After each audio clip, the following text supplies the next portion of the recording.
Hello and welcome to CelebrityRadio.biz, where last year we had over 7 million minutes viewed on YouTube.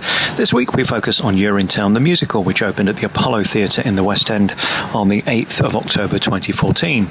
So the question everyone's asking is, what is Urinetown? Well, it's not a village in the north, it's a brand new West End musical by Greg Kotis.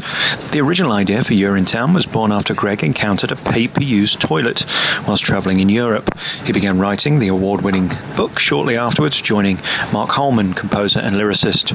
Urinetown was nominated for 10 Tony Awards, winning the Best Book, Score and Direction on Broadway. The prophet Oprah Winfrey once said that you should always leave your audience with a takeaway.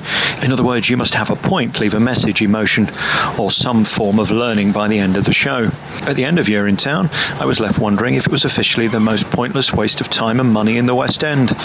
The West End transfer just did not work for me for several reasons. 1, it wasn't funny enough. 2, I didn't care enough. 3, it's £70 a ticket.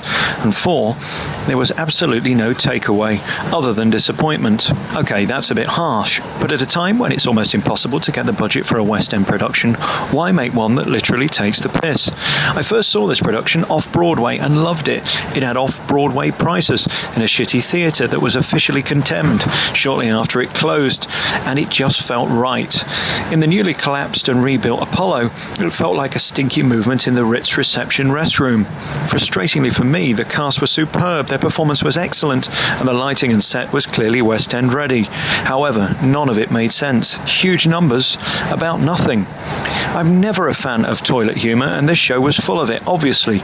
Maybe I should have gone to Mamma Mia instead and had some spandex and a sing-along. It would be fine if it was £20 a ticket to drag in the punters. However, this is competing with Les Mis next door, Book of Mormon across the street, and Wicked just 2 tube stops away.